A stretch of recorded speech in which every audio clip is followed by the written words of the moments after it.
क्या हुआ था 1999 में, क्यों यहाँ पर 1999 तक आते आते यहाँ पर अमिताभ बच्चन जी बैंक करप्ट हो चुके थे, क्या ऐसी चीजें हुई उनके साथ, इतनी बड़ी दिक्कतें फेस करनी पड़ी। देखिए भैया, कहते हैं stardom isn't a profession, it's an accident है जी।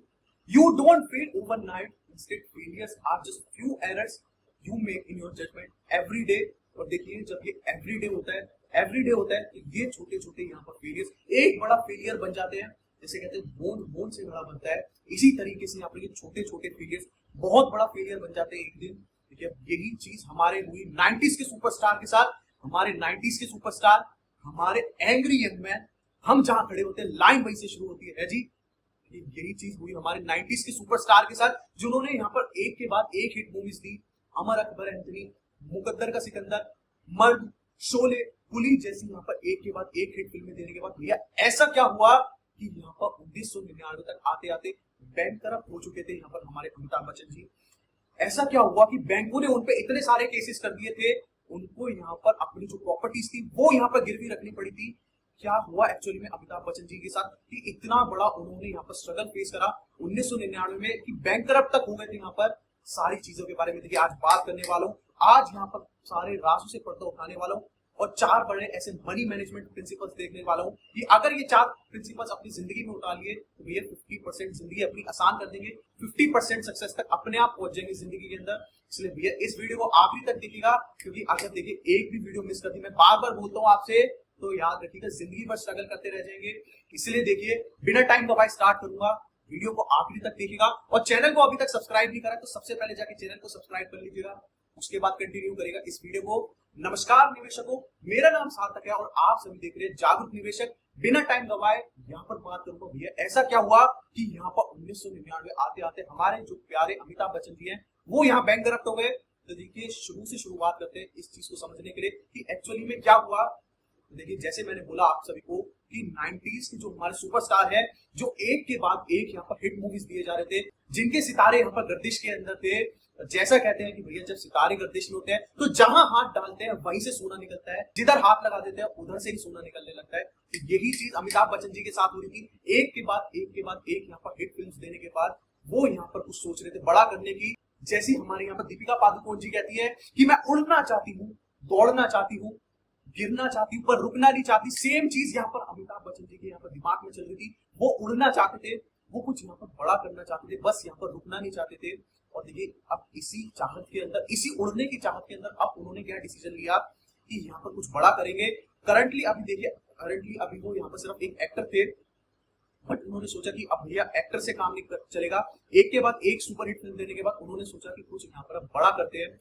यही बड़ा करने के ख्वाब में उन्होंने 1994 में इस्टेब्लिश करी Amitabh Bachchan corporation limited, ABCL. और देखिए ये एबीसीएल के अंदर, ये अमिताभ बच्चन कॉर्पोरेशन लिमिटेड के अंदर ये चार बड़े काम करने वाले थे। अब यहाँ पर ये एक्टर से बढ़कर अब यहाँ पर एक बिजनेस के अंदर ये एक कदम रख चुके थे, जिसके अंदर यहाँ पर ये एबीसीएल देखने वाली थी फिल्म प्रोडक्शन और डिस्ट्रीब्यूशन को, इवेंट मैनेजमेंट को, टैलेंट मैनेजमेंट को और टेलीविजन मार्केटिंग जैसे यहाँ पर बिजनेसेस पे गौर करने वाली थी। सो दैट यहाँ पर जो अभी तक अमिताभ बच्चन जी एक एक्टर थे, एक बिजनेसमैन, एक एंटरप्रेन्योर भी बन पाए और ज्यादा यहाँ पर सक्सेस कर पाए। तो इसके लिए इन्होंने यहाँ पर एस्टैब्लिश करी एबीसीएल। तो देखिए इसके लिए यहाँ पर जो उसके बोर्ड मेंबर्स बने, तो 5 लोग इसके बोर्ड मेंबर्स बने, जिसके अंदर यहाँ पर थी आपकी जया बच्चन जी, अमिताभ बच्चन जी, अजिताभ बच्चन जी, सुरेंद्र कपूर और यहाँ पर आपके 5वें मेंबर थे चतुर दोषी। तो यहाँ पर ये 5 लोगों ने मिलकर यहाँ पर इनका बोर्ड तैयार हुआ एबीसीएल का, अमिताभ बच्चन कॉर्पोरेशन लिमिटेड का। और देखिए आप यहाँ पर कॉर्पोरेशन तो यहाँ पर उन्होंने खड़ी कर दी, कंपनी खड़ी कर दी, बट भैया कंपनी चलाने के लिए उनको टीम भी चाहिए। तो अब इन्होंने टीम की हायरिंग करना स्टार्ट करी और टीम की हायरिंग के लिए इन्होंने अलग अलग यहाँ पर प्रोफेशनल्स को लेके आए। और यहाँ पर एक ऐसे प्रोफेशनल को लेके आए हिंदुस्तान यूनिलीवर जैसी कंपनी के अंदर से एक प्रोफेशनल को लेके आए, जिनका नाम था यहाँ पर संजीव गुप्ता। और इन देखिए जो संजीव गुप्ता को लेके आए, इनको इन्होंने बना दिया अपनी कंपनी का सीईओ, क्योंकि भैया कोई ना कोई तो कंपनी को मैनेज करने के लिए चाहिए। तो इसलिए यहाँ पर एक टॉप प्रोफेशनल को लेके आए हिंदुस्तान यूनिलीवर से कि यहाँ पर भैया उनको यहाँ पर जानकारी होगी और वो आराम से उनकी कंपनी चला पाएंगे। तो उनको यहाँ पर सीईओ बना दिया। अब देखिए भैया जैसे मैंने बोला कि सितारे गर्दिश के अंदर चल रहे थे, तो यहाँ पर जो इन्होंने कंपनी खोली पहले ही साल में उन्होंने यहाँ पर 15 करोड़ का प्रॉफिट कर दिया। देखते ही देखते यहाँ पर ये लग रहा था कि ये कंपनी कुछ बड़ा कर सकती है। तो देखिए 15 करोड़ जो ये 1994 के अंदर ये जो 15 करोड़ थे, ये अगर आज की डेट के अंदर बताऊं तो लगभग यहाँ पर ये 44.5 करोड़ 45 करोड़ के आसपास का ये रकम होगी। तो पहले ही साल के अंदर जब इतना बड़ा मुनाफा हो जाता है तो इंसान को और ज्यादा जोश आ जाता है, और ज्यादा वो कुछ बड़ा करना चाहता है। और अमिताभ बच्चन जी तो शुरू से ही कुछ बड़ा करना चाहते थे। जैसे मैंने बोला कि वो यहाँ पर रुकना नहीं चाहते थे, तो देखिए ये सिंपल सी बात समझ लीजिएगा, जिसको लग जाता है यहाँ पर सक्सेस का टेस्ट, उसके लिए बन जाती है बाकी सारी चीजें वेस्ट। तो अब अमिताभ बच्चन जी के लिए सारी चीजें यहाँ पर वेस्ट बन चुकी थी। सक्सेस का टेस्ट उनको अब ऐसा लग गया था कि अब यहाँ पर और बड़ी चीजें करना चाहते थे, और जल्दी से यहाँ पर वो स्केल करना चाहते थे इस बिजनेस को, सो दैट वो नई ऊंचाइयों पे पहुंच पाए। तो देखिए अब यही स्केलिंग करने के लिए उनकी टीम ने डिसाइड करा कि कुछ यहाँ पर नए नए प्रोजेक्ट्स के अंदर वो जाएंगे, सो दैट इस बिजनेस को एक नए स्तर पे लेके जा पाए। तो देखिए अब इसी चीज के लिए इन्होंने क्या करा, नए नए प्रोजेक्ट लॉन्च करना स्टार्ट करा। इसमें से एक प्रोजेक्ट इन्होंने लॉन्च करा मिस वर्ल्ड शो, जो कि यहाँ पर बैंगलोर के अंदर हुआ। अब देखिए ये मिस वर्ल्ड शो के पीछे अराउंड बहुत सारी कंट्रोवर्सीज भी हुई थी, क्योंकि एक्चुअली में अब क्या है, जैसे मिस वर्ल्ड शो है तो उस टाइम पे देखिए 1994 में हम इतने मॉडर्न नहीं हुए थे। आज के लिए तो ये इस टाइप के जो मिस वर्ल्ड शो होते हैं वो हमारे लिए कॉमन हो गए, बट देखिए 1994 में हम इतने मॉडर्न नहीं हुए थे, तो इसलिए इसके अराउंड काफी सारी कंट्रोवर्सीज हुई, काफी सारे केसेस भी इसके अगेंस्ट यहाँ पर फाइल हो गए। क्योंकि देखिए ये जो शो था ये हमारे रिलीजियस और कल्चरल प्रिंसिपल्स के खिलाफ था। यहाँ पर एक्चुअली में बिकॉज यहाँ पर महिलाएं अलग अलग कपड़े पहन के, अलग अलग तरीके के मॉडर्न कपड़े पहन के आती थी, तो ये सब चीजें हमारे रिलीजियस और कल्चरल प्रिंसिपल्स के खिलाफ था। तो इसको देखते हुए काफी सारे केसेस हुए, काफी सारी कंट्रोवर्सीज हुई, बट स्टिल यहाँ पर ये कंपनी नहीं रुकी। धीरे धीरे इन्होंने कोशिश करा, कोशिश करते करते 80 एपिसोड यहाँ पर शूट कर डाले। बट देखिए भैया अब यहाँ पर कुछ ना कुछ यहाँ पर ऐसा हुआ जिससे यहाँ पर चीजें बदलने लगी। 80 एपिसोड तो देखिए इन्होंने शूट कर डाले थे, बट देखते देखते इनका जो बजट था वो सारा यहाँ पर खत्म हो गया। इतना यहाँ पर इनको दिक्कत होने लगी कि जो यहाँ पर प्रोफेशनल्स थे, जो इनकी टीम में काम कर रहे थे, उनकी सैलरी भी नहीं देख पा रहे थे, आगे के एपिसोड कैसे शूट करें वो इनको नहीं समझ में आ रहा था। सारी तरफ से अब ये धीरे धीरे क्या हुआ था, फंसते जा रहे थे, क्योंकि यहाँ पर ये बजट इनका जो था वो खत्म हो चुका था इसी एक शो के अंदर। अब देखिए इसी यहाँ पर प्रॉब्लम से बाहर आने के लिए इन्होंने क्या फैसला लिया, इन्होंने फैसला लिया कि चलिए कर्ज लेते हैं, यहाँ पर एक्चुअली में पैसा रेज करा जाए, या फिर यहाँ पर किसी ना किसी तरीके से जो कंपनी है उसको फंड किया जाए। और इन्होंने फंड करने के लिए क्या करा, ये अलग अलग इन्होंने बैंकों को अप्रोच करा, जिससे यहाँ पर कुछ लोन ले पाए और इस कंपनी को आगे चला पाए, धंधे को एक्चुअली में आगे चला पाए। क्योंकि ये धंधा तो आगे चलाना है, अगर आगे बढ़ना है तो इसी धंधे को आगे चलाने के लिए इन्होंने यहाँ पर डिसाइड करा लोन लेने का। और ये लोन देखिए इन्होंने लिया कैनरा बैंक से, और यहाँ पर कुछ और बैंक को मिला के इन्होंने लगभग 22 करोड़ का लोन लिया, जिसके अंदर देखिए जो सबसे ज्यादा मेजर यहाँ पर लैंडर थे वो थे यहाँ पर कैनरा बैंक। बट देखिए समझिए, जब इन्होंने ये लोन लिया, इन्होंने लोन तो लिया अपनी कॉर्पोरेशन, मतलब अपनी कंपनी के नाम पे, जो अमिताभ बच्चन कॉर्पोरेशन लिमिटेड थी उसके नाम पे इन्होंने लोन लिया। बट यहाँ पर लोन लेते समय इन्होंने करा क्या, इन्होंने अपनी यहाँ पर पर्सनल गारंटी दे दी कि भैया अगर यहाँ पर कुछ भी हुआ तो यहाँ पर मैं बैठा हूँ, यहाँ पर मैं संभालूंगा, अगर कुछ भी यहाँ पर दिक्कत आई। तो इन्होंने क्या करा, लोन तो लिया अपनी कॉर्पोरेशन, अपनी कंपनी के नाम पे, बट यहाँ पर जो गारंटी दे दी वो अपनी पर्सनल गारंटी दे दी। और देखिए यही चीज इनके लिए आगे जाके यहाँ पर दिक्कत का कारण बनेगी। तो देखिए जैसे अभी मैंने बोला कि यहाँ पर ये इनको यहाँ पर काफी सारी दिक्कतें आने लगी थी जब ये अपना मिस वर्ल्ड का टीवी शो कर रहे थे। तो जैसे अब इनके पास पैसा आया तो इन्होंने क्या करा, इस पैसे को यूज करके पहले तो उसको कंप्लीट करा उस शो को, जो अपने टीम प्रोफेशनल्स को पैसा नहीं दे पा रहे थे उनको यहाँ पर सैलरी दी, और काफी सारे यहाँ पर ये प्रोजेक्ट्स के अंदर कूदे, और काफी सारे इन्होंने प्रोजेक्ट्स लॉन्च करे, काफी सारी यहाँ पर मूवीज लॉन्च करी, जिसमें से 3 अगर मैं मूवीज का नाम बताऊं तो मृत्युदाता आई थी इनकी, एक नाम क्या है, 7 रंग के सपने, ऐसे 3 यहाँ पर मूवीज निकाली। बट देखिए अब कुछ अनोखा हो रहा था, अब कुछ चीजें यहाँ पर बदलने लगी थी। जो इनके गर्दिश के सितारे थे अब लग रहा था वो कहीं ना कहीं छुपने लगे हैं, क्योंकि एक के बाद एक जो ये फिल्में थी ये यहाँ पर फ्लॉप होने लगी। जो इनका एक टीवी शो था वो एक बहुत बड़ा फ्लॉप रहा, इतना सारा पैसा लग गया कि सारा बजट भी खत्म हो गया, स्टिल यहाँ पर जो उनका शो था वो एक बहुत बड़ा फ्लॉप रहा। अब देखिए सारी तरफ से जब ये फंसने लगे, सारी तरफ से इनके जो शोज थे, इनकी जो मूवीज थी वो यहाँ पर फ्लॉप होने लगी, वो यहाँ पर पिटने लगी। तो इनकी जो टीम ने वो हड़बड़ी में आके डिसाइड करा कुछ ना कुछ तो इसको करना पड़ेगा, सो दैट इसको संभाला जा सके, इस प्रॉब्लम से बाहर आया जा सके। और देखिए इसी प्रॉब्लम से बाहर आने के चक्कर में उन्होंने एक यहाँ पर एल्बम भी लॉन्च करी जिसका नाम था एबी बेबी। तो एबी बेबी ये एल्बम लॉन्च करी जिसके अंदर काफी सारे उन्होंने म्यूजिक निकाले। बट देखिए ये एल्बम भी कुछ ज्यादा यहाँ पर इनके लिए कर नहीं पाई, थोड़ा बहुत इन्होंने कुछ करा, बट एक्चुअली में अब इतना सारा इन्होंने इसके अंदर इन्वेस्टमेंट कर दिया था, ऑलरेडी इतने सारे प्रोजेक्ट फ्लॉप हो चुके थे, ये भी कुछ ज्यादा नहीं कर पाई। तो हुआ क्या कि धीरे धीरे करके इनके ऊपर कर्जा बढ़ने लगा, धीरे धीरे करके इनके ऊपर दिक्कतें और ज्यादा आने लगी, क्योंकि यहाँ पर जो ये एल्बम भी थी जैसे मैंने बोला कुछ ज्यादा नहीं कर पाई इनके लिए, तो इसके अंदर भी जो उनकी उम्मीदें थी वो टूट गई। अब देखिए एक्चुअली में दिक्कतें यहीं से आना शुरू हुई, क्योंकि कहते हैं जैसे कि उगते हुए सूरज को तो हर कोई सलाम करता है, पर ढलते हुए सूरज से हर कोई दूर भागता है। तो सेम चीज इनके साथ भी होना शुरू हुआ यहाँ पर। कि इनकी जो यहाँ पर टीम थी उनके अंदर एक दूसरे पे एलिगेशन लगाने लगे, एक दूसरे के साथ यहाँ पर क्लैशेस होने लगे, मिसमैनेजमेंट जैसे यहाँ पर एलिगेशन लगाने लगे कि डेट का मिसमैनेजमेंट हुआ, क्योंकि अब एक्चुअली में हो क्या रहा था, सारी एक के बाद एक चीजें यहाँ पर फ्लॉप हुए जा रही थी और कर्जा इन पे बढ़े जा रहा था कि अब इतना कर्जा देखिए अब इन पे बढ़ चुका था कि इन्होंने जो यहाँ पर बैंक से लोन लिया था उसकी भी यहाँ पर इन्होंने इंटरेस्ट की पेमेंट रोक दी थी, क्योंकि अब इनके पास पैसा ही नहीं बचा था, सारी जो चीजें थी वो तो इनकी फ्लॉप हुए जा रही थी।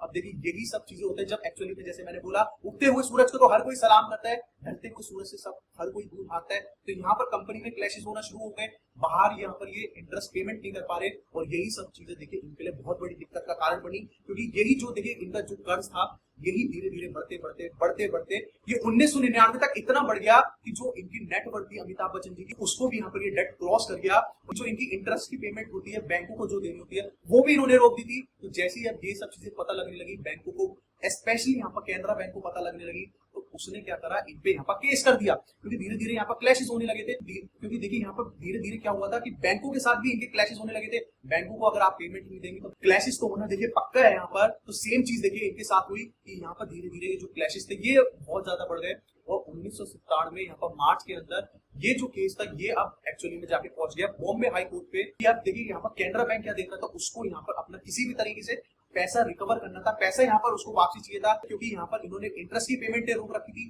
कैनरा बैंक यहाँ पर देख रहा था कि धीरे धीरे यहाँ पर ये डेट के अंदर जाए जा रहे हैं, तो कैनरा बैंक को अपने यहाँ पर पैसा सेव करना था, इसलिए यहाँ पर ये केस को लेकर चला गया वो बॉम्बे हाई कोर्ट के अंदर मार्च 1997 के अंदर। देखिए जैसे यहाँ पर ये केस बॉम्बे हाई कोर्ट के अंदर पहुंचा तो कैनरा बैंक ने ये अपील करा कि यहाँ पर जो इनके दो बंगलोज हैं, एक देखिए इनके पास बंगलो था जुहू के अंदर जिसका नाम था प्रतीक्षा, और एक बंगलो और था इनके पास, उन दोनों बंगलों का यहाँ पर पोसेशन लेना चाहता था कैनरा बैंक, क्योंकि देखिए अब कैसे ना कैसे करके तो उनको यहाँ पर पैसा अपना वापस चाहिए था, तो यहाँ पर ये पोसेशन लेना चाहता था। अब पोसेशन का मतलब क्या होता है कि यहाँ पर वो कंट्रोल लेना चाहता था, जब्त करना चाहता था वो दोनों बंगलो, जिससे वो कैसे ना कैसे करके अपना जो पैसा है वो रिकवर कर पाए। बट देखिए अब जैसे यहाँ पर ये चीजें एबीसीएल मतलब अमिताभ बच्चन कॉर्पोरेशन लिमिटेड को पता लगी, तो मरता क्या ना करता भैया, वो जाके पहुंचा अपना बीआईएफआर के पास, क्योंकि यहाँ पर देखिए अमिताभ बच्चन जी अपने यहाँ पर बंगलो नहीं गंवाना चाहते थे। उनको समझ में आ गया था कि अपनी पर्सनल गारंटी देते हुए कॉर्पोरेशन के लोन के लिए, तो ये उनको समझ में आ गया था कि कंपनी के लोन के लिए उन्होंने बहुत बड़ी गलती कर दी है, अपनी गारंटी देके अब यही चीज उनको यहाँ पर फांसी का फंदा बनने वाली है, इसलिए यहाँ पर ये जाके पहुंचे बीआईएफआर के पास। तो देखिए बीआईएफआर का मतलब क्या होता है, board of industrial and financial reconstruction. मतलब ये काम क्या करता है, ये एक्चुअली में जो सिक कंपनीज होती है जो बैंकरप्ट होने वाली होती है, बैंकरप्ट हो चुकी होती है, ये कोशिश करती है ये ऑर्गेनाइजेशन गवर्नमेंट की कि उन कंपनियों के साथ मिलकर कुछ ना कुछ ऐसा करा जा सके कि उन कंपनियों को यहाँ पर रिवाइव करा जा सके, जिससे यहाँ पर जो इन्होंने कर्जा ले रखा है वो कैसे ना कैसे करके वो चुका पाए और अपना धंधा फिर से यहाँ पर बढ़ा पाए। तो बेसिकली ये काम करते हैं रिवाइवल के प्रिंसिपल पे कि किसी ना किसी तरीके से ये जो सिक कंपनीज है जो कि बैंकरप्ट हो गई है या होती जा रही है, तो इनको धीरे धीरे करके रिवाइव करा जा सके। बट एक्चुअली में अब हुआ क्या, बिकॉज यहाँ पर अमिताभ बच्चन जी ने अपनी गारंटी दे रखी थी, तो कोर्ट ने तो ये आदेश दे दिया था कि आप यहाँ पर जब्त कर सकते हैं वो दोनों प्रॉपर्टीज, और सेम यहाँ पर बीआईएफआर भी कुछ नहीं कर सकता था, क्योंकि यहाँ पर अगर ये कॉर्पोरेशन का मामला होता तो यहाँ पर बीआईएफआर को बहुत चीजें कर सकता था, वो यहाँ पर कैनरा बैंक को रोक सकता था। बट यहाँ पर बिकॉज अमिताभ बच्चन जी ने अपनी गारंटी दे दी थी, तो यहाँ पर जो कैनरा बैंक था वो कैनरा बैंक का पर्सनल मामला बन गया था अमिताभ बच्चन जी के साथ। कॉर्पोरेशन का यहाँ पर हटके मामला वो पर्सनल मामला बन गया था कि अब अमिताभ बच्चन जी से यहाँ पर पैसे वसूल करने हैं उसको। और यही चीज के लिए आप देखिए जैसे अब यहाँ पर बीआईएफआर में पहुंचे तो इनको पता लगा कि जो यहाँ पर दो बंगलो थे वो दो बंगलो तो ऑलरेडी इन्होंने क्या कर रखा है, इन्होंने दो बंगलो ऑलरेडी वो मॉर्टगेज कर रखे हैं, मतलब अपने जो वो दो बंगले थे वो ऑलरेडी गिरवी रख रखे हैं सहारा इंडिया ग्रुप करके एक ग्रुप का, उसके पास। जैसे कैनरा बैंक को पता लगा कि ये दोनों यहाँ पर इन्होंने बंगलो ऑलरेडी मॉर्टगेज कर रखे हैं, पैसा आने का कोई ना कोई भी चांस भी नहीं यहाँ बचा है, तो यही केस वो आगे लेके गए यहाँ पर रिकवरी ट्रिब्यूनल में। पहले देखिए ये केस लेके गए थे वो बीआईएफआर क्या करता था, यहाँ पर बीआईएफआर का यहाँ पर काम है कि वो किसी ना किसी तरीके से हेल्प कर पाए कंपनी की, जिससे वो यहाँ पर अपना बिजनेस रिवाइव कर पाए, किसी ना किसी तरीके से वो यहाँ पर फाइनेंशियल जो उनको इश्यूज आ रहे हैं उधर से यहाँ पर ये रिवाइव कर पाए। और यहाँ पर ये देखिए अब जो यहाँ पर ये केस लेके गए कैनरा बैंक, ये लेके गए आपके यहाँ पर रिकवरी ट्रिब्यूनल में। देखिए रिकवरी ट्रिब्यूनल क्या करता है, रिकवरी ट्रिब्यूनल का काम ही यही है कि वो वसूली करता है, जिन जिन लोगों ने यहाँ पर उनसे उधार ले रखा है उनसे यहाँ पर ये वसूली करता है, तो यही काम था रिकवरी ट्रिब्यूनल का। और यही चीज के आशा में गए थे कि किसी ना किसी तरीके से अब भैया इनसे तो पैसा रिकवर करना है, अब कहीं से क्योंकि पैसा आने के चांसेस नहीं दिख रहे थे कि उसको अपना पैसा रिकवर करना था। तो देखते ही देखते अब देखिए जो अमिताभ बच्चन जी जो 90s के सुपरस्टार थे, जो यहाँ पर कुछ बड़ा करना चाहते थे, उड़ना चाहते थे, देखते ही देखते अब उनके पास यहाँ पर अंधेरे के बादल मंडराने लगे। धीरे धीरे यहाँ पर जो दिक्कतें थी वो और ज्यादा बढ़ने लगी और बढ़ते बढ़ते देखिए इतनी बढ़ गई कि यहाँ पर अभिषेक बच्चन जी बताते हैं कि उनके पास यहाँ पर खाने तक के लिए पैसे नहीं थे, एक वक्त की यहाँ पर रोटी के लिए पैसे नहीं बचे थे उनके पास, उसके लिए भी इनको यहाँ पर उधार मांगना पड़ रहा था। ये हालत हो गई थी अमिताभ बच्चन जी की। और देखिए जैसा कहते हैं कि जब यहाँ पर अंधेरे के बादल मंडरा जाते हैं तो एक यहाँ पर नया सवेरा जरूर होता है, और यही नए सवेरे के रूप में एंट्री करी यशराज चोपड़ा जी ने। यहाँ से देखिए इनकलाब ये टर्निंग पॉइंट आने वाला है। अभी तक क्या था, 90s के सुपरस्टार थे, एक डाउनफॉल आया और 1999 तक लगभग अब ये बैंकरप्ट हो चुके थे, सब कुछ खत्म हो चुका था, कर्जा इतना बढ़ चुका था कि जो इनकी नेटवर्थ थी उससे भी ज्यादा इनका कर्जा बढ़ चुका था। बट जैसे अब यहाँ पर ये यशराज चोपड़ा जी की एंट्री हुई तो यहाँ पर ये पॉइंट इनके लिए टर्निंग पॉइंट साबित होने वाला है। कैसे होने वाला है तो देखिए आप समझते क्या हुआ एक्चुअली में। तो एक्चुअली में अब जब इतनी यहाँ पर दिक्कतें फेस कर रहे थे अमिताभ बच्चन जी, तो अब एट टाइम वो यहाँ पर मदद मांगने गए यशराज चोपड़ा जी के पास, कि उनके बंगले के साथ में ही रहते थे, तो वो उनके पास यहाँ पर गए मदद मांगने, जिससे कुछ ना कुछ उनकी मदद हो सके, वो किसी ना किसी तरीके से यहाँ पर बाहर आ सके, कोई ना कोई उनको काम मिल सके। तो अब देखिए जैसे यहाँ पर ये सब चीजें यशराज चोपड़ा जी को पता लगी तो उन्होंने यहाँ पर अमिताभ बच्चन जी को ऑफर करी मोहब्बतें। देखिए मोहब्बतें इनके लिए आगे जाके बहुत बड़ी एक हिट साबित हुई, क्योंकि ये फिल्म ने इनके लिए पूरी चीजें चेंज कर दी, सारी चीजें फिर से यहाँ पर बदलने लगी, क्योंकि ये जो मोहब्बतें थी ये इनके लिए टर्निंग पॉइंट साबित हुई। जैसे यहाँ पर एक बहुत बड़ी सक्सेस मिली मोहब्बतें के साथ, इनको यहाँ पर केबीसी भी मिल गया, अगेन केबीसी इनके लिए टर्निंग पॉइंट साबित हुआ। यहाँ से जो इनकी यहाँ पर अभी तक यहाँ पर इतने सारे इश्यूज फेस कर रहे थे, धीरे धीरे यहाँ पर ये जो टर्निंग पॉइंट यशराज चोपड़ा जी ने दिया था मोहब्बतें से, यहाँ पर केबीसी ने भी ये सेम चीज कंटिन्यू करी। केबीसी भी इनके लिए इतनी बड़ी यहाँ पर सक्सेस बना कि यहाँ पर 2000 तक आते आते जितने भी इन्होंने कर्जा लिया था धीरे धीरे करके वो चुकाते गए, और 2000 तक यहाँ पर इन्होंने सारा अपना कर्जा चुका दिया। तो इसलिए जितने भी इनके ऊपर आप देखिए केसेस हुए थे, रिकवरी ट्रिब्यूनल में जो केसेस गए थे, एलिगेशन लगे थे, वो सब यहाँ पर कैनरा बैंक ने वापस ले लिए, क्योंकि एक्चुअली में इन्होंने अपना सारा पैसा यहाँ पर चुकता कर दिया था, सारा पैसा अपना चुका दिया था बैंक को जो इन्होंने कर्जे का लिया था। अब साथ ही साथ इन्होंने क्या करा, जो इनके अब देखिए मैंने बताया था कि दो जो बंगले थे उन्होंने यहाँ पर मॉर्टगेज कर दी थी सहारा इंडिया ग्रुप को, वो भी इन्होंने छुड़वा लिए। ये जो सक्सेस उनको मिल रही थी मोहब्बतें से, केबीसी से, तो अगेन यहाँ पर ये जो टाइम था ये इनके लिए अगेन टर्निंग पॉइंट बना। 90s के जो सुपरस्टार यहाँ पर इतने बड़े सुपरस्टार थे 1999 तक आते आते बैंकरप्ट हो गए, और अगेन यहाँ पर यशराज जी ने उनको एक यहाँ पर नया टर्निंग पॉइंट दिया, जिसके बाद उन्होंने एक के बाद एक यहाँ पर हिट फिल्में दी, और एट द एंड फिर से यहाँ पर सारी चीजें बदलने लगी। क्योंकि कहते हैं भैया, याद रखिएगा इस चीज को कि कोशिश कर तू आखिरी सांस तक, या तो मंजिल मिलेगी या अनुभव। तो यही कोशिश एक्चुअली में यहाँ पर अमिताभ बच्चन जी ने कंटिन्यू रखी। जब इतनी सारी यहाँ पर दिक्कतें वो फेस कर रहे थे, स्टिल यहाँ पर उन्होंने हार नहीं मानी, और एट द एंड यहाँ पर यशराज चोपड़ा जी उनके लिए टर्निंग पॉइंट यहाँ पर साबित हुए। और देखिए ये एक कहानी बताने का मेरा एक मेन पर्पस था। अगर आपने इससे यहाँ पर कोई भी लेसन नहीं लिया तो आपने यहाँ पर ये अपना टाइम गवा दिया। ये पूरी जो वीडियो देखी आपने अपना टाइम वेस्ट कर दिया, इसलिए यहाँ पर ये 4 लेसन आपको दे रहा हूँ, जो कि अगर आपने अपनी लाइफ में अप्लाई कर लिए इस कहानी से सीख के, तो एटलीस्ट आपको मैं बोल रहा हूँ 50% आपने जिंदगी के अंदर ऑलरेडी सक्सेस पा ली। तो ये 4 लेसन को सुने बिना मत जाइएगा, नहीं तो भैया बहुत बड़ी चीज आप मिस कर देंगे। कौन से है ये 4 लेसन? तो भैया देखिए पहले लेसन से शुरू करते हैं। पहला लेसन समझ लीजिए एक बात जिंदगी के अंदर, कि जिंदगी में सारे काम नहीं करते, सिर्फ जिंदगी में वही करते हैं जिसके अंदर आप दी बेस्ट है जी। देखिए दिक्कत क्या है कि हमारे जो स्कूल सिस्टम है उसने ये कर दिया है कि जिंदगी में अब हम वो काम करते हैं जिसके अंदर हम अच्छे नहीं है। क्योंकि स्कूल में क्या होता था कि जिस सब्जेक्ट के अंदर हम अच्छे नहीं होते उसी सब्जेक्ट पे ज्यादा जोर दिया जाता था, बजाय उस सब्जेक्ट पे जोर देने के जिसके अंदर हम ऑलरेडी अच्छे हैं। पर देखिए अब ये जो स्कूल वाला प्रिंसिपल है ये लाइफ के अंदर नहीं चलता। लाइफ के अंदर एक ही प्रिंसिपल चलता है कि जिसके अंदर आप अच्छे हैं उसमें आप बहुत अच्छे बनिए, जिसके अंदर आप खराब है उसको यहाँ पर रिजेक्ट कर दीजिए, या फिर और लोगों में वो काम डेलीगेट कर दीजिए। क्योंकि अगर सारे काम खुद करना चाहेंगे तो कोई काम नहीं कर पाएंगे। इसलिए जिंदगी में पहला रूल याद रखिए, जिंदगी में हर काम खुद नहीं करते। वॉरेन बफे क्या कहते हैं कि मैं यहाँ पर सारी चीजें नहीं जानता, बट एक चीज मैं अपना सर्कल ऑफ कॉम्पिटेंस जानता हूं, और यही सर्कल ऑफ कॉम्पिटेंस के अराउंड में यहाँ पर प्ले करता हूं। यही चीज हम सभी को भी करनी है, यही चीज हम सभी को वॉरेन बफे जी से सीखनी है कि यहाँ पर हमारा जो आप देखिए कि आपका यहाँ पर सर्कल ऑफ कॉम्पिटेंस क्या है, कौन सी ऐसी चीज है जिसके अंदर आप यहाँ पर सबसे बेहतर है। ये जितनी भी चीजें आप जानते हैं उसमें से सबसे बढ़िया आप वही चीज कर पाते हैं, क्योंकि उसी चीज पर अगर आपने ध्यान दिया, ये 90% गारंटी है मेरी कि वो चीज पे अगर आपने ध्यान दिया, उस पर काम किया, उस पर यहाँ पर और ज्यादा इंप्रूव करा, तो यहाँ पर आपको सक्सेस से कोई नहीं रोक सकता है। क्योंकि जैसे मैंने फिर बोला कि जिंदगी में हर कोई काम नहीं करते, जिंदगी में सिर्फ वही काम करते जिसके अंदर आप दी बेस्ट है। और दूसरा प्रिंसिपल आप समझिए कि एक्चुअली में अगर लाइफ के अंदर हमें आगे बढ़ना है तो हमें जो प्रोग्रेस है वो ग्रेजुअली करनी चाहिए। पर देखिए दिक्कत क्या होती है हम सभी के साथ, हम एक ही दिन के अंदर सक्सेस पाना चाहते हैं, एक ही दिन के अंदर यहाँ पर सब चीजें स्केल करना चाहते हैं, धंधा स्केल करना चाहते हैं, एक दिन के अंदर आप यहाँ पर अमीर बनना चाहते हैं। अब देखिए एक दिन वाली चीजें ज्यादा नहीं टिकती। जैसे यहाँ पर डॉक्टर विवेक बिंद्रा कहते हैं कि धंधा पहले अगर बड़ा करना है तो धंधे को यहाँ पर खड़ा करना पड़ेगा, पहले धंधे को यहाँ पर खड़ा किया जाता है, उसके बाद धंधे को बड़ा किया जाता है। यही सिद्धांत लाइफ के हर किसी यहाँ पर मोड़ पे लगेगा आप सभी के लिए। मान लीजिए अगर यहाँ पर आप जिम जा रहे हैं तो अगर आपने पहले ही दिन के अंदर जिम के अंदर जो जोश में ज्यादा वर्कआउट कर लिया, जो जोश के अंदर ज्यादा यहाँ पर डंबल्स उठा लिए, ज्यादा एक्सरसाइज कर ली, तो ये गारंटी है कि आप यहाँ पर अगली दिन यहाँ पर बिस्तर पे पड़े रहने वाले हैं, क्योंकि भैया आपका शरीर नहीं उठेगा, शरीर में दर्द इतना होगा कि यहाँ पर आप उठ ही नहीं पाएंगे। यही चीज होती है हमारी लाइफ के अंदर भी कि अगर पहले ही दिन पे देखिए अगर आप ज्यादा एक्सरसाइज करने की कोशिश करेंगे, ज्यादा यहाँ पर जोश दिखाएंगे, तो गारंटेड है कि बिस्तर पे ही आप यहाँ पर अपने आप को पाएंगे रात में। इसलिए भैया यहाँ पर जिंदगी में समझ लीजिए जो प्रोग्रेस है वो ग्रेजुअली होती है। यहाँ पर रोज यहाँ पर कुछ बेबी स्टेप्स लीजिए, छोटा छोटा अपना यहाँ पर प्रोग्रेस करिए।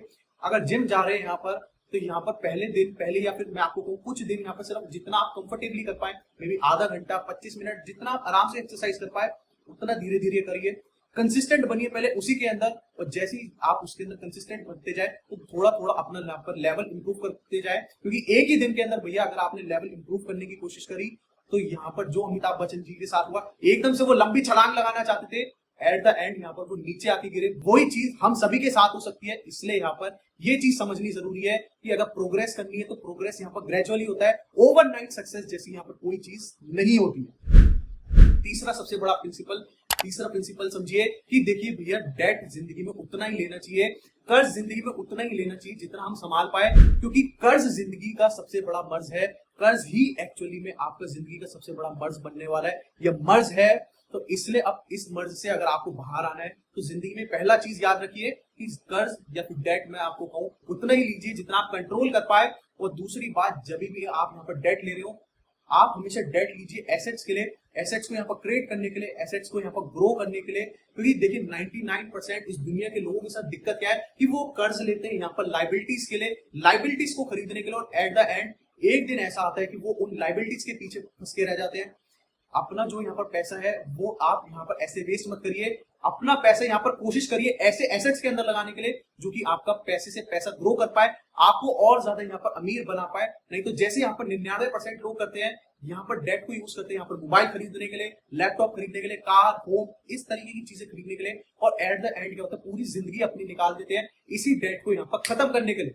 तो जिंदगी में यही चीज याद रखिएगा, तीसरे सबसे बड़ा हमारा प्रिंसिपल कि जिंदगी में डेट उतना ही लीजिए, पहली चीज जितना आप यहाँ पर कंट्रोल कर पाए, और दूसरी बात जब भी यहाँ पर डेट ले हमेशा यहाँ पर एसेट्स को क्रिएट करने के लिए ले, क्योंकि अगर आपने लाइबिलिटी के लिए डेट लिया तो भैया एट द एंड जाके आप फंसने ही फंसने वाले। और चौथा बड़ा प्रिंसिपल अपने दिमाग में बिठा लीजिएगा कि रिस्क सिर्फ उतना लेते हैं कि आप यहाँ पर दूसरा रिस्क ले पाए। कोई भी जिंदगी में देखिए बड़ा रिस्क मत लीजिएगा कि आप यहाँ पर दूसरा रिस्क ही ना ले पाए। यही सबसे बड़ी दिक्कत है हम लोगों के साथ। देखिए दो सबसे बड़े केसेस होते हैं, या तो यहाँ पर ऐसे लोग होंगे जो कि रोज यहाँ पर बहुत बड़ा रिस्क लेना चाहेंगे, या फिर ऐसे लोग होंगे जो कि यहाँ पर कोई रिस्क नहीं लेना चाहेंगे। देखिए भैया बात समझिए, दोनों ही चीज गलत है।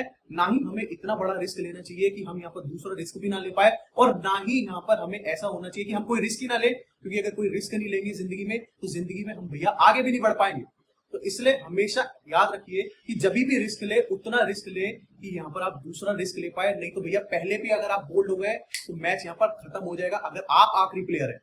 इसलिए भैया याद रखिए रिस्क और इश्क उतना ही करिए जितना संभाल सके, नहीं तो ज्यादा कर लिया तो यहाँ पर खत्म हो जाएंगे। ये 4 प्रिंसिपल को देखिए अपनी लाइफ के अंदर इंप्लीमेंट कर लीजिएगा, और गारंटीड है कि अगर ये सिर्फ 4 प्रिंसिपल आपने लाइफ में इंप्लीमेंट करे 50% सक्सेस आपको ऑलरेडी मिल जाएगी, और 50% के लिए बस आपको थोड़ी मेहनत और करनी है। 50% सक्सेस आपको सिर्फ इन्हीं 4 प्रिंसिपल को अप्लाई करने से मिल जाएगी। तो भैया देखिए इस वीडियो में इतना ही।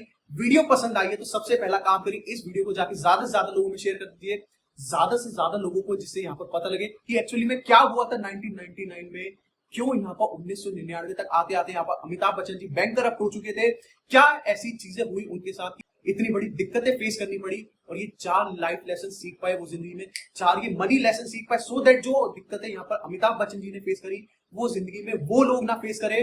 और दूसरी चीज भैया कि कमेंट में मुझे जरूर जाके बताइएगा कि नेक्स्ट वीडियो आप कौन से टॉपिक पे देखना चाहेंगे, कोशिश करूंगा उस टॉपिक पे आपके लिए वीडियो लेके आने की। बताइएगा कि कैसे इस चीज को और ज्यादा इंप्रूव करा जा सकता है, कैसे यहाँ पर मैं वीडियोस को और इंप्रूव कर सकता हूँ, अपने सुझाव दीजिएगा। और अगर आपको देखिए यहाँ पर वीडियोस पसंद आ रही है तो इन वीडियो को लाइक जरूर कर दिया कीजिए, सो दैट मुझे पता लगे कि आपको ये वीडियोस पसंद आ रही है और इसी तरीके की आप सभी के लिए और वीडियोस लेके आता रहूं। और तब तक के लिए देखते रहिए जागरूक निवेशक, जागरूक बनिएगा और सफल निवेशक बनिएगा।